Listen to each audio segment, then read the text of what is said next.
মানে কি জিকিরের মর্যাদা ও গুরুত্ব। জিকির জিকির অর্থ আল্লাহকে স্মরণ করা, আল্লাহকে স্মরণ করা। আল্লাহ নবী সোনাল বিদান রহমাতুল আলামিন হাদিস শরীফে জানিয়ে দিয়েছেন, ঘোষণা করে দিয়েছেন, قال النبي صلى الله عليه وسلم وعن عبد الله بن عمر رضي الله تعالى عنه قال قال رسول الله صلى الله عليه وسلم أنه كان يقول لكل شيء سقالة وسقالة المقلوب ذكر الله وما من شيء أنزل من عذاب الله من ذكر الله رواه البيهقي। আল্লাহ নবী সাল্লাল্লাহু আলাইহি ওয়াসাল্লাম জানিয়ে দিয়েছেন, ঘোষণা করে দিয়েছেন। আল্লাহ নবী বললেন, তিনি প্রায় এই কথা বলতেন, সাহাবীদেরকে বলতেন, ও আমার সাহাবীরা যেটা দেখে দাও শুনে রেখে দাও, প্রত্যেক বস্তু পরিষ্কার করার জন্য যন্ত্র রয়েছে, প্রত্যেক বস্তু পরিষ্কার করার যন্ত্র রয়েছে। আর অন্তরকে পরিষ্কার পবিত্র করার যন্ত্র হলো আর আল্লাহ পাকের জিকির। আর আল্লাহ পাকের জিকির আল্লাহ নবী সাল্লাল্লাহু রহমাতুল্লাহ আলাইহি জানিয়ে দিলেন, ঘোষণা করে দিলেন, তোমাকে কি করতে হবে? তোমাকে আল্লাহ পাককে স্মরণ করতে হবে। কেননা প্রত্যেক মানুষের অন্তরে আমি আপনি যে গুনাহ করি, আমাদের অন্তরটা ময়লা হয়ে যায়, অন্তরটা মোটা হয়ে যায়। দেখবেন কিছু মোটা মানুষ, কিছু পাপিষ্ঠ মানুষ যখন মৃত্যুর পূর্বে দেখবেন আমার আল্লাহ তাআলার জবানটা কি বন্ধ করে দেয়। মৃত্যুর আগে আল্লাহ তাআলা 10 দিন আগে জবানটা বন্ধ করে দেয়। কেন বন্ধ করে দেয়?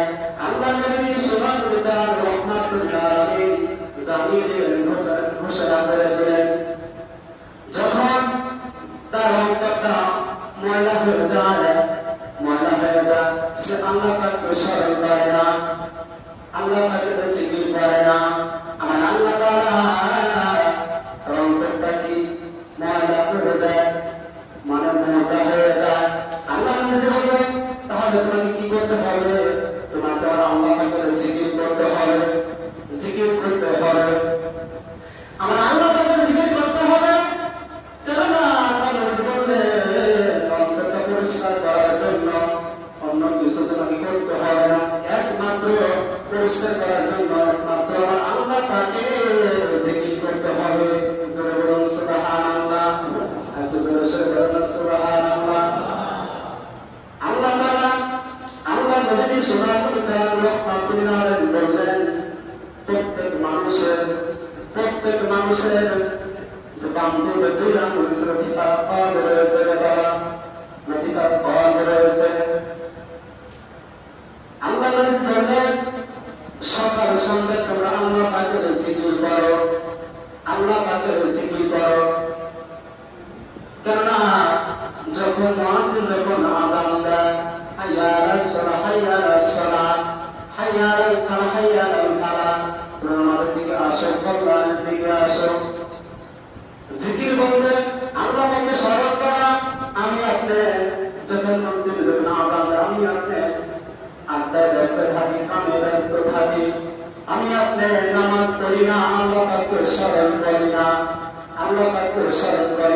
মনে রাখবে আপনার অন্তরটা কিন্তু মোটা হয়ে যাবে। যারা এখন নামাজ আদায় করে না, মানুষ রয়েছে বাবা, আমাদের নবীর নাম কি তাই জানে না। এমন মানুষ রয়েছে তারা কি আমাদের নবীর নাম কি সেটাই জানে না। অনেক মানুষ রয়েছে, তাহলে তাদের অন্তরটা কি হয়ে যাবে? নামাজ পড়ে অনেক মানুষ দেখবেন বিড়ি সিগারেট খায়, গাঁজা খায়, করে তার কি অন্তরটা কি মোটা হয়ে যায়। মনে রাখবেন, আপনি মনে করবেন যে আমি মৃত্যুর আগে কালেমা করবো, না না, আপনার মৃত্যুর পূর্বে আল্লাহ তাআলা আপনার জবানটাকে বন্ধ করে দিবেন। আপনি যেহেতু আল্লাহ তাকে জিকির করেন নাই, মনে করে নামাজ আদায় করেন নাই, আপনি মনে করবেন যে আমি মৃত্যুর আগে কালেমা করবো, না না, আপনার জবানটাকে আল্লাহ তাআলা কি মৃত্যুর 10 দিন আগেই বন্ধ করে দিবেন, অনেক দিন আগেই কি জবানটাকে আল্লাহ তাআলা কেড়ে নেবেন। তাই কি করতে হবে? আপনাকে আমাকে আল্লাহ পাককে স্মরণ করতে হবে। বাবা, আল্লাহ তাআলা বলেন, বান্দা তোমাকে আমি সৃষ্টি করেছি একমাত্র আমার গোলামি করার জন্য, একমাত্র তোমাকে সৃষ্টি করেছি আমার গোলামি করার জন্য। বান্দা তুমি কি করতেছো? দুনিয়ার বুকে তুমি সংসারে কাজে ব্যস্ত রয়েছো, দুনিয়ার গোলামি করতেছো। বান্দা তোমাকে আমি কতটা ভালোবাসি বান্দা। পৃথিবীর জমিনে একটা গান যদি জিকির করা বন্ধ করে দেয়, তাহলে আমি আল্লাহ তাআলা গাছটাকে দুনিয়াতে বিদায় করে দেই। একটা পশু পাখি যখন আল্লাহকে জিকির করা বন্ধ করে দেয়, আমি আল্লাহ তাআলা পশু পাখিকে দুনিয়াতে বিদায় করে দেই। কেননা আমার আল্লাহ পাকের জিকির পশু পাখি গাছপালা 24টা ঘন্টায় আল্লাহ পাকের জিকির করে। সুবহানাল্লাহ, সুবহানাল্লাহ। কিন্তু আমরা আদম মানুষ, আমরা আল্লাহ পাকের জিকির করি না, আল্লাহ পাকের জিকির করি না, কিন্তু আল্লাহ তাআলা কিন্তু আপনাকে আমাকে ধ্বংস করে না। সঙ্গে সঙ্গে আল্লাহ তাআলা কিন্তু আপনাকে আমাকে ধ্বংস করে না। কেন বাবা? আল্লাহ নবী সুন্নাতুল রহমাতুল আলামিন শরীফে রব্বি হাবলি উম্মতি বলে কান্না করতেছেন। আপনার আমার নবীর কারণে আর আল্লাহ তাআলা সঙ্গে সঙ্গে আপনার আমার উপর গজব নাযিল করেন না, সঙ্গে সঙ্গে আল্লাহ তাআলা কি গজব নাযিল করেন না। আপনার আমার জন্য আমার সুন্নাতুল রহমাতুল আলামিন 24টা ঘন্টায় কান্না করতেছেন মদিনা শরীফে। তাহলে আল্লাহ তাআলা বললেন, আমি আল্লাহ তাআলা তোমাকে ভালোবেসে সৃষ্টি করেছি, সর্বশ্রেষ্ঠ করে, সর্বশ্রেষ্ঠ জীব করে আমি আল্লাহ তাআলা তোমাকে দুনিয়ার বুকে পাঠিয়েছি। সত্য হলো আমাকে দাসত্ব করতে হবে, আমার গোলামি করতে হবে। আমি আপনি আল্লাহ তাকে গোলামি করতেছি না, আল্লাহ তাকে গোলামি আমি আপনি করতেছি না। শুধু দুনিয়ার তাই ব্যস্ত রয়েছি, কিভাবে লক্ষ লক্ষ টাকার মালিক হবো, কিভাবে টাকা পয়সা কামাই করছে চিন্তা আমি আপনি ব্যস্ত রয়েছি।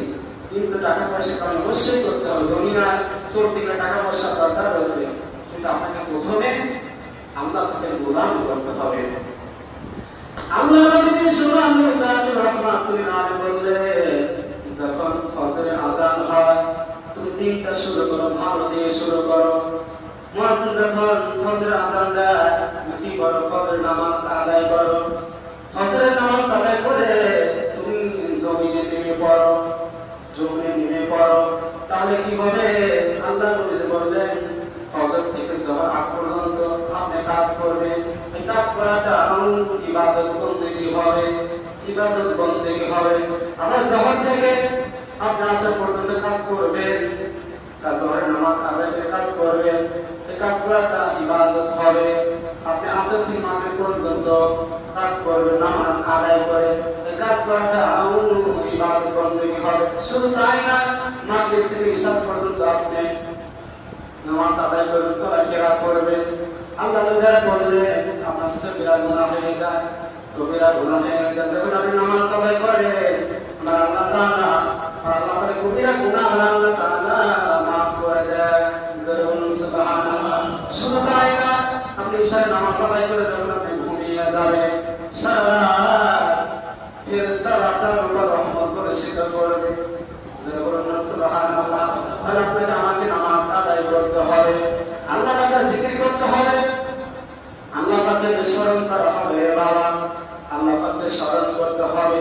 কিভাবে আমি আপনার জিকির করব? বর্তমান সময়ে বাবা মানুষ আমার এই কথা মৌলবী জিকিরের বিরুদ্ধে কথা বলে, জিকির করতে বরং নিষেধ করে। আল্লাহর জিকির, আল্লাহর জিকির বরং বলতে আরো নিষেধ করে। আমার হুজুরের সঙ্গে এক জালসায় গিয়েছিলাম, আর হুজুর জিকির করতেছেন, একজন বলতেছেন, হুজুর জিকির বাদতে না ওয়াজ করে হুজুরা আপনি ওয়াজ করে জিকিরে চাইতে এসে বড় ওয়াজ আছে কোন দেখি কারণ আল্লাহ পাককে ডাকা এর সাথে বড় ওয়াজ আছে দুনিয়ার রুটি এর সাথে বড় ওয়াজ আর নাই কেননা আল্লাহ পাকের জিকির করতে হবে আপনাকে আমাকে স্মরণ করতে হবে বাবা আপনাকে আমাকে কোরআন পড়তে হবে কোরআন পড়াটা হলো একটা জিকির নামাজ হলো জিকির নামাজ কি জিকির আপনি নামাজ আদায় করলেন আমার আল্লাহ পাকের জিকির করা হচ্ছে আর আল্লাহ পাকের জিকির করা হচ্ছে 24টা ঘন্টায় কি আমার আল্লাহ পাকের জিকির হচ্ছে আল্লাহ নবী সরাসরি গান রহমাতুল আলামিন বললেন তাহলে কি করতে হবে আপনাকে আমাকে জিকির করতে হবে সকাল সন্ধ্যা কোরআন এসেছে তোমরা সকাল সন্ধ্যায় কি আমার আল্লাহ পাকের জিকির করো আর আল্লাহ পাকের জিকির করো কিন্তু আমি আপনাদের সময় পাই না তাই না আমি আপনাদের সময় পাই না আমি আপনাদের শুধু দুনিয়ার কাজে ব্যস্ত রয়েছি দুনিয়ার কাজে ব্যস্ত রয়েছি আপনি মনে রাখবেন গতকালকে একটা ঘটনা দেখলাম একটা ভিডিওতে দেখলাম বড় একটা ব্যবসায়ী অনেক লক্ষ লক্ষ টাকার মালিক উনি মারা গিয়েছেন সঙ্গে সঙ্গে ছেলে সন্তানরা কি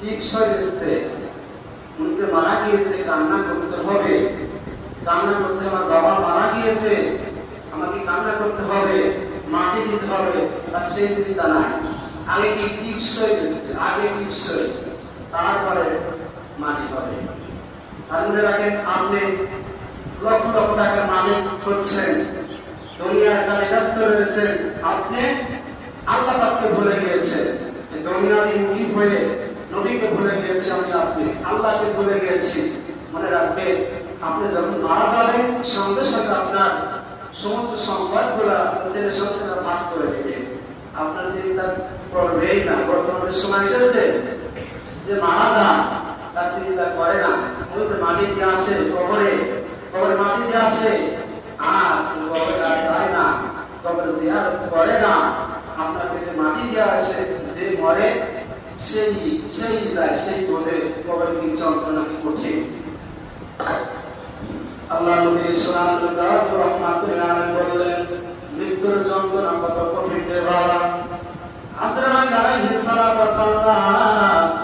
যখন আপনার আমার শিরে চলে আসবে বাবা আমি আপনি শুধু বলি মৃত্যুর যন্ত্রণা আসলে মৃত্যুর যন্ত্রণা কতটা কঠিন আল্লাহ নবী বললেন একটা জীবিত মানুষের গান থেকে আমরা সিলাই কতটা কষ্ট পাবে একটা জীবিত মানুষের গান থেকে আমরা সিলাই কতটা কষ্ট পাবে আল্লাহ নবী রহমাতুল আলাইহি বললেন আজরাইল আলাইহিস সালামকে যে একবার দেখবে তার সাথে অধিক পরিমাণে কষ্ট হবে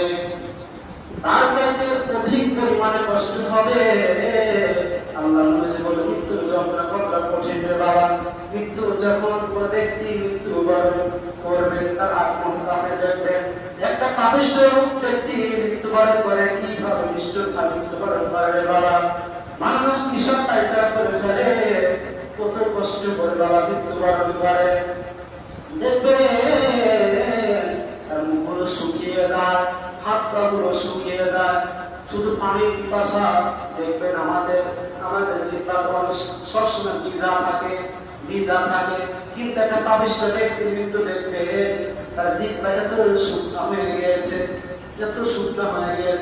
দেখবেন চোখ মাসে যখন একটা মানুষ রোদের বিঘাত থেকে আসে তার মুখগুলো শুকিয়ে যায় গলাটা শুকিয়ে যায় এই সাইডে বেশি কষ্ট হবে মৃত্যুর সময় আল্লাহ নবী সাল্লাল্লাহু আলাইহি বললেন যে মৃত্যুর সময় সমুদ্রের পানি যদি সমস্ত পানি যদি গলা দিয়ে ঢেলে দেওয়া হয় তাহলে তার পিপাসা নিবারণ হবে না কতটা কঠিন মৃত্যু আমি আপনি মৃত্যুর কথা স্মরণ করি না রে বাবা মৃত্যু আপনার রেহাই দিবে না আপনি মনে করছেন আমার সময় নেই নামাজ পড়ার আমার সময় নেই সংসারের কাজে আমি ব্যস্ত রয়েছি আজরাইল আলাইহিস সালাম যখন আপনার আমার শিবিরে চলে আসবে আপনার সময় দিবে আপনার এক সেকেন্ড সময় দেওয়া হবে না আমি আপনি যখন অফিস কাজে যখন ব্যস্ত থাকি বা কাজে ব্যস্ত থাকবো, আপনার সময় দিবে ভাই আজরাইল আমাকে একটু সময় দাও, এই কাজটা আমাকে শেষ করতে দাও না। আজরাইল আলাইহিস সালাম নির্দিষ্ট টাইমে তিনি আপনার আমার জান কবজ করবেন। তাই আসুন আমি আপনাদের যেন আল্লাহ পাকে জিকির করতে পারি। জিকির অর্থ আল্লাহ পাকে স্মরণ করা। আমি আপনাদের যেন আল্লাহ পাকে স্মরণ করতে পারি। জিকির করলে কি হবে? আপনার মনটা অন্তরটা আল্লাহ তাআলা কি পরিষ্কার করে দিবেন, পরিষ্কার করে দিবেন। যদি আপনি আল্লাহ পাকের জিকির না করেন, নামাজ না পড়েন, কোরআন না পড়েন, তাহলে কি হবে? আপনার অন্তরটা মুর্দা হয়ে যাবে, মুর্দা হয়ে যাবে, অন্ধকার হয়ে যাবে। আপনার অন্তরটা অন্ধকার হয়ে যাবে। মৃত্যুর পূর্বে দেখুন আপনার জবানটা বন্ধ হয়ে গিয়েছে, বন্ধ হয়ে গিয়েছে। আপনি আল্লাহর নাম নিতে পারতেছেন না, কালেমা পড়তে পারতেছেন না, তওবা করতে পারতেছেন না। কেননা আপনি মৃত্যুর পূর্বে তওবা করলে ওই তওবা কি আল্লাহর দরবারে কবুল হয় না, কবুল হয় না। আপনাকে আগে আগে তওবা করতে হবে, আপনাকে আগে আগে তওবা করতে হবে। আসুন আল্লাহ